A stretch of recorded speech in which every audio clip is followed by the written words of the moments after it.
संविधान दिवस के ऐतिहासिक अवसर पर आप सबके बीच आकर मुझे हार्दिक प्रसन्नता हो रही है। आज ही के दिन 26 नवंबर 1949 को संविधान सदन के इसी के केंद्रीय कक्ष में संविधान सभा के सदस्यों ने भारत के संविधान के निर्माण का कार्य संपन्न किया था। आज ही के दिन उस वर्ष हम भारत के लोगों ने अपने संविधान को अपनाया था। स्वाधीनता के बाद संविधान सभा ने भारत की अंतरिम संसद के रूप में भी कर्तव्य निर्वहन किया। प्रारूप समिति के अध्यक्ष बाबा साहेब डॉक्टर भीमराव अंबेडकर हमारे संविधान के प्रमुख निर्माताओं में से थे। बाबा साहेब की 125वीं जयंती के वर्ष में यानी सन 2015 में 26 नवंबर को प्रतिवर्ष संविधान दिवस के रूप में मनाने का निर्णय लिया गया और निर्णय अत्यंत सार्थक सिद्ध हुआ है। आज के दिन पूरा देश भारतीय लोकतंत्र के आधार हमारे संविधान के प्रति तथा उसके निर्माताओं के प्रति आदर व्यक्त करता है। हम भारत के लोग अपने संविधान के प्रति व्यक्तिगत और सामूहिक स्तर पर आस्था व्यक्त करते हैं। अनेक योजनाओं के माध्यम से देशवासियों को विशेषकर युवा वर्गों को संवैधानिक आदर्शों से अवगत कराया जाता है। संविधान दिवस से मनाने की परंपरा का शुभारंभ करने और उसे निरंतरता प्रदान करने की जितना भी प्रशंसा की जाए वो कम है। माननीय सदस्य संसदगण संसदीय प्रणाली को अपनाने के पक्ष में संविधान सभा में जो ठोस तर्क दिए गए थे वो आज भी प्रासंगिक है। विश्व के विशालतम लोकतंत्रों में जन आकांक्षाओं को अभिव्यक्त करने वाली भारतीय संसद विश्व के अनेक लोकतंत्र के लिए आज एक उदाहरण के रूप में प्रतिष्ठित है। हमारे संविधान निर्माता चाहते थे कि संविधान के माध्यम से हमारा सामूहिक और व्यक्तिगत स्वाभिमान सुनिश्चित रहे। मुझे ये कहते हुए बहुत प्रसन्नता होती है कि बीते दशक में हमारे संसद ने जन आकांक्षाओं को अभिव्यक्त करने के अत्यंत प्रभावी उदाहरण प्रस्तुत किया है। संविधान निर्माताओं की अपेक्षाओं पर खरा उतरने के लिए मैं आप सभी सांसदों को बहुत बहुत बधाई देती हूँ। साथ ही कृतज्ञ राष्ट्र की ओर से मैं संविधान सभा के परम सम्मानीय सदस्यों की स्मृति में सादर नमन करती हूँ। हमारे संविधान की अंतरात्मा जिन आदर्शों में अभिव्यक्त होती है वो आदर्श है सामाजिक, आर्थिक एवं राजनैतिक न्याय, स्वतंत्रता, समता और बंधुता। मुझे ये देखकर हर्ष होता है कि इन सभी आयामों पर संसद सदस्यों ने संविधान निर्माताओं की परिकल्पनाओं को यथार्थ स्वरूप प्रदान किया है। हमारी संसदीय प्रणाली की सफलता के ठोस प्रमाण के रूप में आज भारत विश्व की तीसरी सबसे बड़ी अर्थव्यवस्था बनने की ओर तेज गति से अग्रसर है। भारत में लगभग 25 करोड़ लोगों के गरीबी की सीमा रेखा से बाहर आने से आर्थिक न्याय के पैमाने पर विश्व की सबसे बड़ी सफलता अर्जित है। हमारे संविधान में सामाजिक न्याय को प्रमुखता दी गई है। सामाजिक न्याय के आदर्शों के अनुरूप समावेशी विकास के प्रयास किए जा रहे हैं। ऐसे अनेक प्रयासों में इकोनॉमिकली वीकर सेक्शंस के लिए शिक्षण संस्थाओं और रोजगार में आरक्षण का प्रावधान करना, दिव्यांगजनों की परिभाषा को विस्तार देते हुए उनके हित में विशेष अधिनियम लागू करना और उसे कार्यरूप देना तथा राष्ट्रीय पिछड़ा वर्ग आयोग को संवैधानिक दर्जा प्रदान करना शामिल है।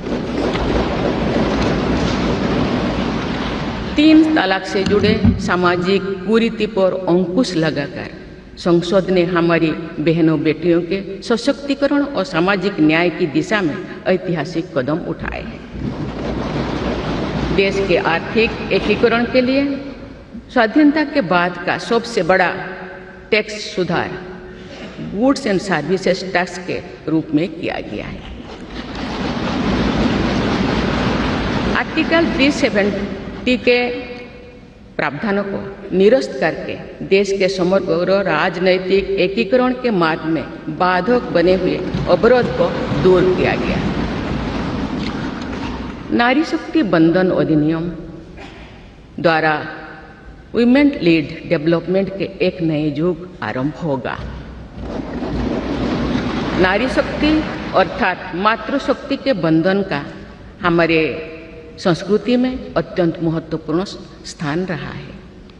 इस वर्ष 7 नवंबर से हमारा राष्ट्रगीत वंदे मातरम की रचना के 150 वर्षों पूरी होने के उपलक्ष्य में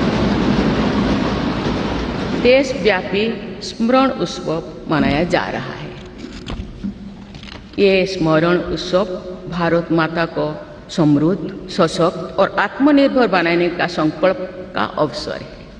मुझे विश्वास है कि इस राष्ट्रीय संकल्प की सिद्धि के लिए आप सभी सदस्यगण देशवासियों को दिशा और प्रेरणा प्रदान करेंगे। हमारा संविधान हमारी राष्ट्रीय अस्मिता का ग्रंथ है। ये हमारी राष्ट्रीय पहचान का ग्रंथ है। ये कॉलोनियल माइंडसेट का परित्याग करके नेशनलिस्ट माइंडसेट के साथ देश को आगे बढ़ाने की मार्गदर्शक ग्रंथ है। इसी भावना के अनुरूप सामाजिक और तकनीकी बदलाव को ध्यान में रखते हुए क्रिमिनल जस्टिस सिस्टम से जुड़े महत्वपूर्ण अधिनियम लागू किए गए। दंड के स्थान पर न्याय की भावना पर आधारित भारतीय न्याय संहिता, भारतीय नागरिक सुरक्षा संहिता और भारतीय साक्ष्य अधिनियम को लागू किया गया है। ऐसे अनेक प्रगतिशील वैधानिक को सार्थक विमर्श के बाद पारित करने के लिए मैं संसद सदस्यों की मुक्त कंठ से सराहना करती हूँ। संविधान संशोधन के प्रावधानों के महत्व पर चर्चा करते हुए इस बात को रेखांकित किया गया था कि संविधान में ही ऐसी व्यवस्था होनी चाहिए जिसके बल पर भावी पीढ़ियां आवश्यक अनुसार समयानुकूल संशोधन कर सके। इस प्रकार संविधान निर्माताओं ने हमारे संविधान को गतिशीलता और जीवंतता प्रदान की है। माननीय सांसदगण, हमारे संविधान निर्माताओं ने भारत के लोकतंत्र को संवैधानिक आधार प्रदान करने के साथ साथ हमारी राष्ट्रीय एकता का ताना बाना भी बुना। संविधान निर्माण में अग्रणी भूमिका निभाने के साथ साथ सरदार पटेल ने अनेक रियासतों के विलय का महान कार्य करके भारत की एकता को नया स्वरूप दिया। इस वर्ष सरदार पटेल की 150वीं जयंती देशवासियों ने मनाई। उनकी 150वीं जयंती के उपलक्ष्य में पिछले वर्ष से आगामी वर्ष तक चलने वाले कार्यक्रम के माध्यम से देशवासी राष्ट्रीय एकता तथा गौरव की आदर्शों से जुड़ेंगे। हमारी संसद हमारे राष्ट्र का प्रतिबिंब है। लौह पुरुष सरदार वल्लभ भाई पटेल के आदर्शों को प्रसारित करने तथा कार्यरूप देने में आप सबका योगदान महत्वपूर्ण है। जौन अभिव्यक्ति को परिलक्षित करने वाली हमारे संसदीय प्रणाली विभिन्न आयामों पर और अधिक मजबूत होती गई है। वयस्क मताधिकार का प्रावधान करके हमारे संविधान द्वारा जनता के विवेक पर जो आस्था व्यक्त की गई है, उसकी सफलता की विश्व के अन्य अनेक देशों में सराहना की जाती है। पिछले कुछ वर्षों के दौरान महिला मतदाताओं द्वारा बढ़ चढ़कर मतदान करना हमारी लोकतांत्रिक चेतना को विशेष सामाजिक अभिव्यक्ति देता है। महिला युवा, गरीब, किसान, अनुसूचित जाति और जनजाति समुदाय के हमारे देशवासी, मिडिल क्लास तथा न्यू मिडिल क्लास के लोग हमारी लोकतांत्रिक प्रणाली को पंचायत से संसद तक मजबूती से दे रहे हैं। हमारी समावेशी लोकतंत्र में जन जन की भागीदारी को प्रोत्साहित किया जा रहा है। धरती आबा भगवान बिरसा मुंडा की जयंती के दिन जनजातीय गौरव दिवस मनाने की परंपरा शुरू की गई है और उसे बहुआयामी विस्तार दिया जा रहा है। भगवान बिरसा मुंडा की 150वीं जयंती से जुड़े समारोह देश भर में वर्षों पर्यंत आयोजित हुई। विरासत और विकास को जोड़ने वाली जनजातीय परंपराओं का संरक्षण और संवर्धन किया जा रहा है। संवैधानिक आदर्शों में निहित सर्वसमावेशी दृष्टि हमारी शासन व्यवस्था को दिशा प्रदान करती है। हमारे संविधान में निहित नीति निर्देशक तत्व हमारी शासन व्यवस्था के लिए मार्गदर्शन प्रदान करते हैं। संविधान सभा के अध्यक्ष डॉक्टर राजेंद्र प्रसाद ने कहा था कि जो स्वाधीनता हमने प्राप्त की है उसकी रक्षा करना और उसको बनाए रखना तथा जनसाधारण के लिए उसको उपयोगी बनाना उन पर निर्भर करता है जो इस संविधान का क्रियान्वयन करेंगे। ये प्रसन्नता का बात है कि हमारी संसद ने डॉक्टर राजेंद्र प्रसाद जी के अपेक्षा के अनुरूप राष्ट्रहित में कार्य किया है तथा जन सामान्यों के जीवन को बेहतर बनाने के लिए निरंतर प्रयास किए हैं। अंत्योदय की इसी दृष्टि के साथ आधुनिक विकास का समन्वय करके भारत विश्व समुदाय के सम्मुख विकास का एक नया मॉडल प्रस्तुत कर रहा है।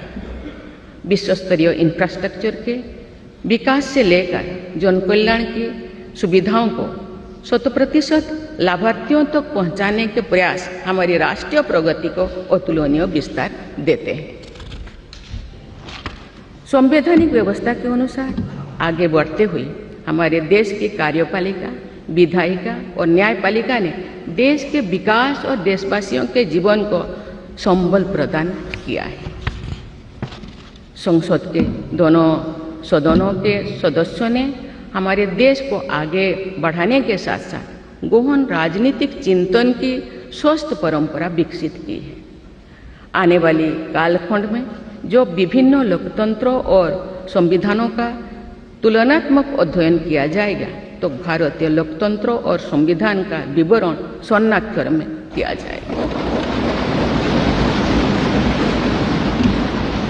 आप सभी सदस्यगण हमारे संविधान और लोकतंत्र की इस गौरवशाली परंपरा के संभावक भी है, निर्माता भी है और साक्षी भी है। मुझे विश्वास है कि हमारी संसद के दिशा निर्देश में भारत को विकसित राष्ट्र बनाने के संकल्प को अवश्य सिद्ध किया जाएगा। इसी दृढ़ विश्वास के साथ मैं सभी माननीय सदस्यों को संविधान दिवस की पुनः बधाई देती हूँ और सभी देशवासियों की स्वर्णिम भविष्य की कामना करती हूँ। धन्यवाद। जय हिंद, जय भारत।